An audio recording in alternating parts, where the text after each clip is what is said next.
Well, it's the March international break, and usually this comes at a rather frustrating time for most of us following our club teams in the crunch time of the seasons. Obviously, especially in mainland Europe, most seasons are now coming into the final 2 months, basically 2.5 months, with still finals of cups to be decided, the Champions League, basically now the quarterfinals onwards, and the domestic leagues being played. However, in a World Cup year, the March break serves as a crucial time for the very limited time that national team coaches actually have to to work with their team and see to see how their crop of players are doing. Now, for teams that have more of an established core, such as the Argentinian one, which we'll be focusing on today, this just serves as a way of getting the group together, basically. But there's still many things and many different.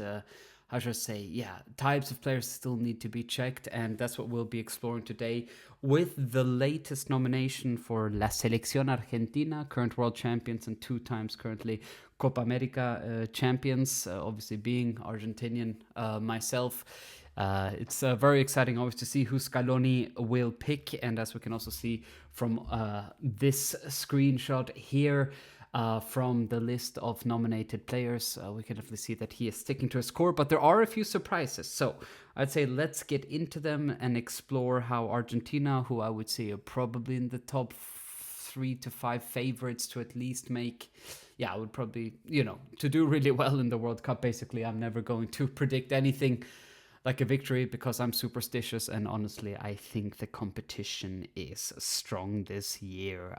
It's really exciting. So let's get into it. So starting with the goalkeepers, we have Emi Martinez, obviously El Dibu, a very polarizing figure, a core pillar of or one of the main reasons how we won the last World Cup. Definitely a penalty killer and a really important member of the team, of the squad.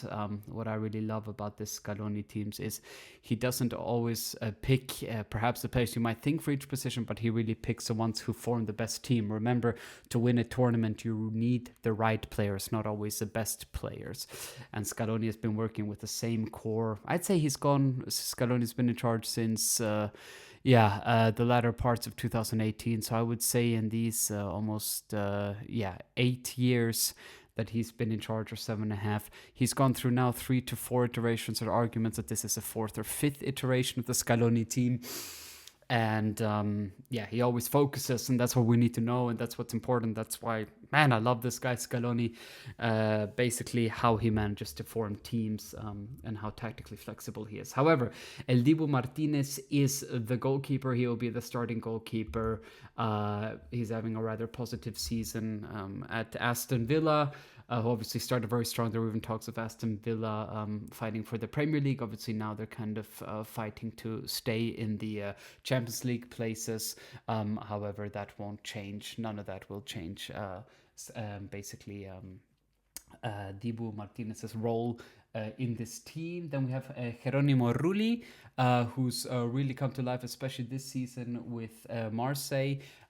Starter at Marseille, and obviously a big club with big expectations in France, with a really passionate fan base. It's good to have him there, also with experience that he brings. Now Rulli also in his early 30s, and also Juan Musso for Atletico Madrid. Now that Oblak is injured, Juan Musso has been playing more. Obviously, Musso, we know him from his Atalanta days. Mostly, he's also been there in that role. Usually, Rulli obviously being the second goalkeeper in the Qatar World Cup. Usually, the third spot was always between Walter Benitez, who's now Crystal Palace, substitute goalie to Dean Henderson there, or Franco Armani, the River Plate goalkeeper, who now is no longer being considered, but was a very important person to have in and around the squad. So Muso's actually been playing lately for Atletico Madrid, especially in a lot of the important games. He's been performing very well. Obviously, Jan Oblak being one of the best goalkeepers in the world, no easy shoes to fill, but Muso's getting some important playing time, which he probably wasn't even bargaining for at this time of the season for Atletico Madrid, who are currently in the basically on all fronts in Spain, although they can't compete for the league. I'd say that's a bit mathematically difficult. They're in the final of the Spanish Cup, and they are going to be playing Barcelona in the Champions League quarterfinals. So we have some good goalkeepers there. Obviously, it's not so like in other countries where they're debating. For example, in Spain, who will be goalkeeper? Will it be David Rasha? Will it be Joan Garcia now, who has his first call up? Obviously, the excellent shot stopper from Barcelona. In Argentina, this position is pretty safe, and he's basically going for safe pairs of hands all round. I'm happy though with these three, especially with the latter two, so with Jeronimo Rulli and with Juan Musso. The reason being that they're actually having more prominence than perhaps they were used to before, especially Juan Musso, and it's great to see them get the playing time. So moving forward to the defense, obviously here we're going to have a defense, midfield, and attacking structure, so we kind of follow a chronological order. Some important things to note from this list that have changed, some last minute updates based to injury. So Balerdi has actually had to leave the, as you say, concentración, so leave the camp due to injury. So Lucas Martinez Cuarta has taken that place. Lucas Martinez Cuarta right now back at his hometown club of River Plate. Especially Martinez Cuarta was a very important squad player during the first title under Scaloni's reign, in Argentina's first title in 23 years, which was the Copa America, or the one during COVID in Maracanã. Martinez Cuarta has always been very cherished by Scaloni, and even though he's probably not on top of his game right now at River Plate, who have a new coach, it's exciting for him to be back in and around the squad. That's also someone who's really important for the team and the team dynamics. He's someone that the players know and respect, even though he'll probably get limited playing time. Balerdi was interesting because over the last 2 years he had started to come back after his hiatus. I remember he was playing some games with Argentina 2018-19. Then he wasn't really part of that successful group while he was still finding his feet in Marseille. Now he's Marseille captain, and he's become one of our 4 center backs. Obviously, we play with 2. He's been trialed to probably be a starting center back, so it's a shame for him that he can't play these games. Which, by the way, will be against very weak, well, I can say weaker opposition. Unfortunately, the Finalissima with Spain didn't work out. Argentina was scrambling for last-minute options, and they will actually be Zambia and Mauritania. So obviously 2 games where Argentina is expected to dominate clearly, offering very limited, I would say, limited challenge. However, I'm sure Balerdi would have wanted to play that. And then also Gonzalo Montiel. Obviously, Montiel with the golden right foot won us a World Cup final penalty kick against France. Montiel is just etched in eternal glory. It's incredible. Currently back at River Plate after his stints in Europe at Sevilla and Nottingham Forest. I think he felt more comfortable playing in the Argentinian league. Obviously a staple of the Scaloni teams. However, he's unfortunately also injured, and for him, Agustin Giai has come in currently at Palmeiras. He's been playing the last 8 to 10 games as a starter there. Very competitive league in Brazil. He's a very promising player as well. So it'll be interesting to see if Agustin Jai can get some game time there, because the right back position was always contested between Molina and Montiel. They were always interchangeable. One feels so that Montiel plays in the more, that Molina plays or starts the more important games. And he's really having a more stable season with Atletico Madrid, even though Simeone does not always go for him, given that Marcos Llorente at Atletico is playing so well. If you guys can look at the goal Nahuel Molina scored in the Bernabeu against Real Madrid, beautiful. He's a very unpredictable player, but he's a very solid right back. at the same time. And I think for Argentina, he just seems to feel a bit more comfortable. So obviously it's always between Molina and Montiel, but now I'll be trying with Agustin Jai as well.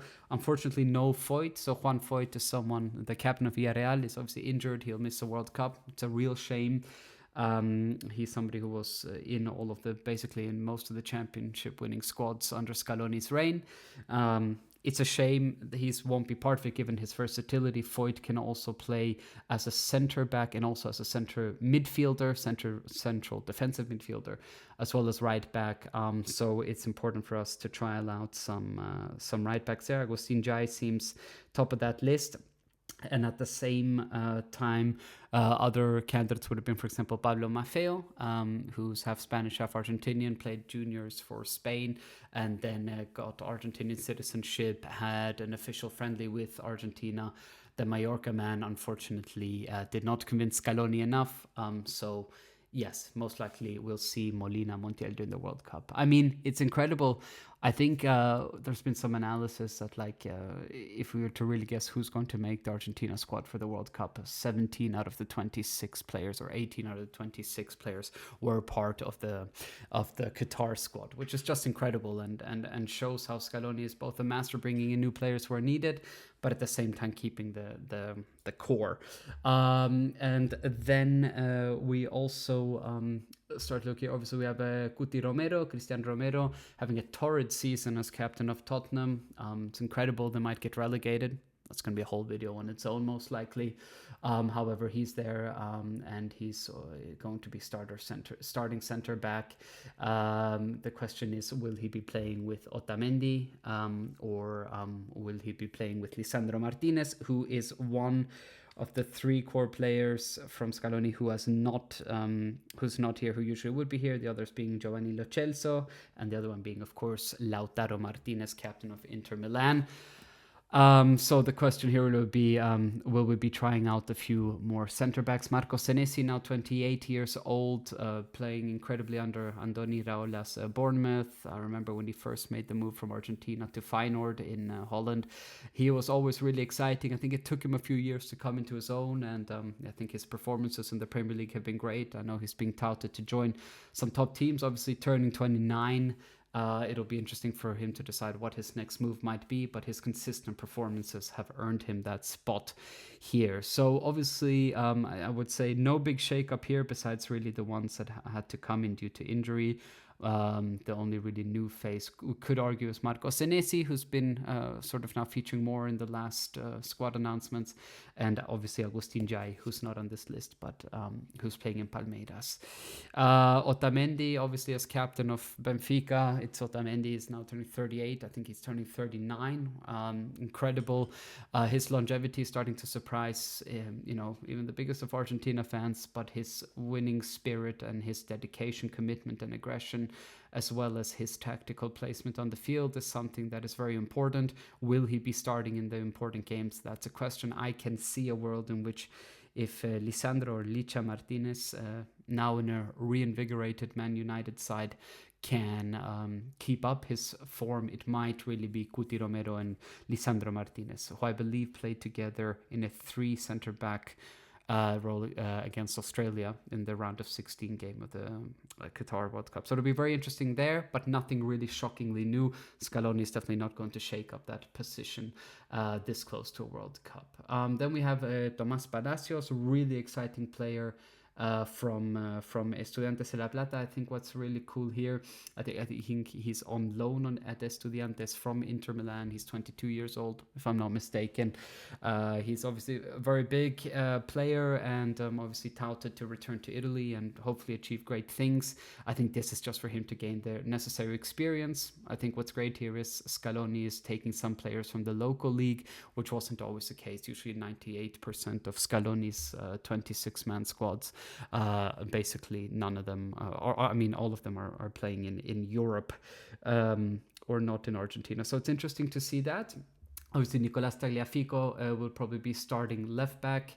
It's interesting how it's also the same ones as in the last World Cup and last tournaments. Tagliafico now turning in the mid-30s. Same with Marcos Acuna, who's back at River Plate.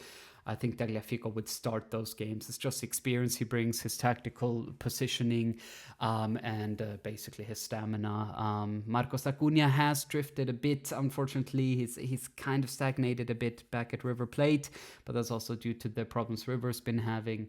It'll be interesting to see if Acuna will make it to the World Cup, but given his experience in big games and already been in 2 previous World Cups, most likely he will. And Gabriel Rojas as well from Racing.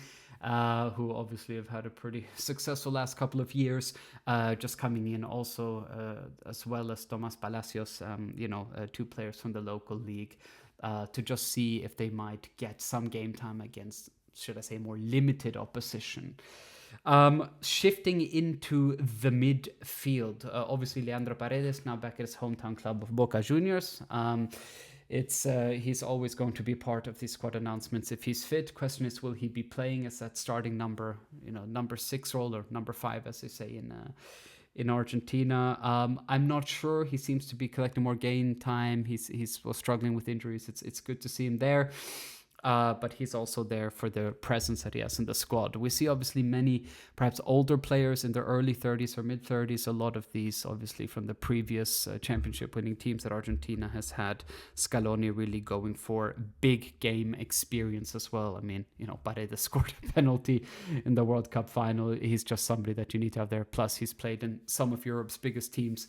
It's great to have Paredes still there. However, does he still have that yard of pace for his tactical positioning and finding that pass to break the space like he always did? That's a doubt, but he's very important to have in the team. Then we come to Maximo Perona. I'm very excited about this. Obviously, originally a Man City youth player, very exciting. Then went to Las Palmas. Now he's in Como, in that exciting Como team who's probably going to break into the Champions League and become a staple of the top 5 or 6 in the Italian league to come. One of the most exciting projects in world football. Perone at 23 years old now, but with probably 4 to 5 years experience in the top leagues, such as the Spanish and English one. Very exciting player, controlling that midfield together with Nico Paz and Sergio Roberto and the other players at Como. He's such a stable, consistent performer. It's very exciting to have him here. I'm glad he finally get his shot. Obviously, over last year, seeing him more as a prospect, now he's really the star man in a top team in one of the top leagues. And that's a position Argentina needed some reinforcement in, to be honest. Alexis McAllister, nothing to add. Obviously, disappointing season with Liverpool for various reasons. They're still in the Champions League, but besides that, a very disappointing season, very difficult season, of course, for them. He's going to be starting, and he's part of every team Argentina is going to announce, and he's going to be in the starting 11. Same as Enzo Fernandez, who's also hinted that he wants to leave Chelsea. He looks very unhappy, and obviously given the turmoil there, and given that he's now 25, entering his prime or in his prime, he probably wants to not be the oldest in a team at 25, even though he is club captain. So McAllister Fernandez will be starting in the center midfield role. Valentin Barco, really interesting one, finally finding his consistency in a solid league like the French one. Started as a left back in Boca Juniors, then made a big move to Brighton. Didn't really work out for him. Went over to Sevilla, did not work out for him. Then he went to Strasbourg under a senior, and now under Gary O'Neill there. He's playing in a more center midfield role. That's why he's not listed as left back. He's really somebody who has shifted his position from a left back, left winger to a center midfielder position, and I think that's where Scaloni will be testing him. Obviously, they call him El Colo Barco, the redhead Barco, because of his color of his hair. And it'll be interesting for him to finally get some more game time. It's not his first Argentina camp, but he's never really had too many minutes, and I think these 2 games will be important for that. Then we have Rodrigo De Paul. I was a bit disappointed when De Paul left Atletico Madrid, obviously playing under Simeone at the top league, also Champions League, Spanish League, etc., to go to Inter Miami. It's kind of felt like an early retirement. It would have been great if he would be playing in a more competitive league, obviously dominating there, helping Miami win the MLS together with Messi. under the tutelage of Mascherano, together with Busquets and Alba and all that jazz, Luis Suarez, etc. He is the same as Paredes. He's there for not only what he's won, but also for his role within the team. And he just galvanizes the whole team. I mean, his stamina is incredible.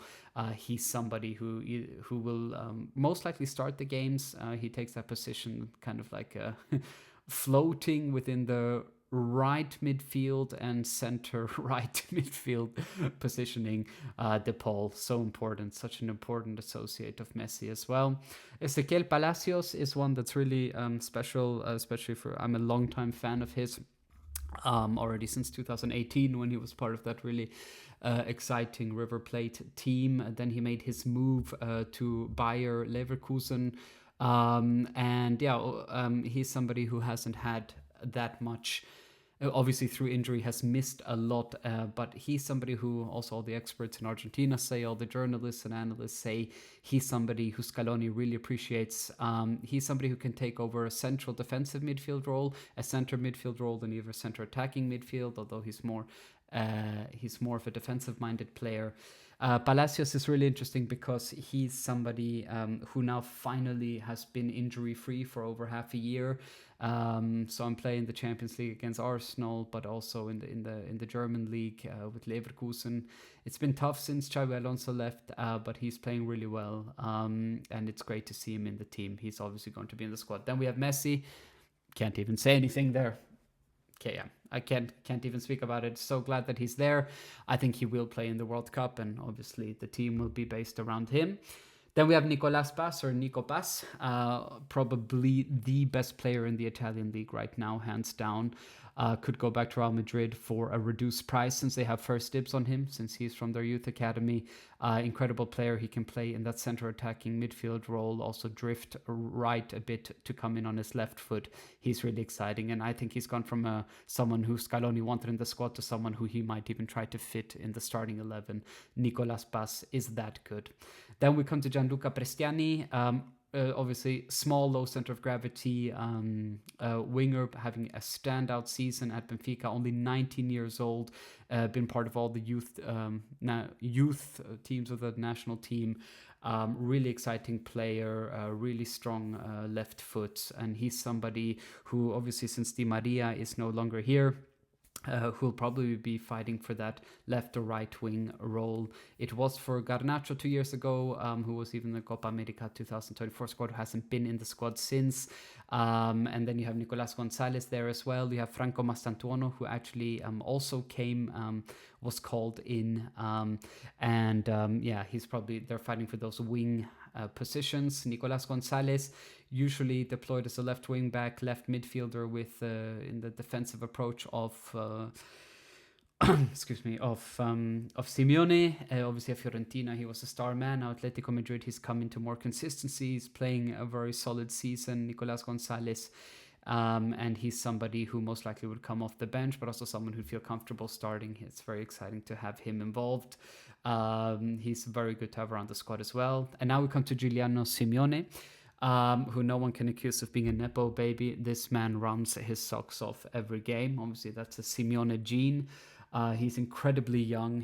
I think he had his breakout season last year, culminating in his first call up to Argentina in that scoring a goal against Brazil in that 4-1 victory against them. He's somebody who I believe will be starting depending on the formations we use. He's really an old school kind of winger, so he's not going to cut in and do tricks. He runs on the flanks, really. He's got the lungs of a horse. Giuliano Simeone, just great to have, and established himself already as a staple in this newer generation of players coming into the, should I say, more solidified and older Scaloni squad. So Thiago Almada is actually a starter. He's been a starter in the last important games Argentina's played. And he's somebody who can kind of play in that left attacking midfield role. He can go from left wing, drift into attacking midfield. It's just great to have.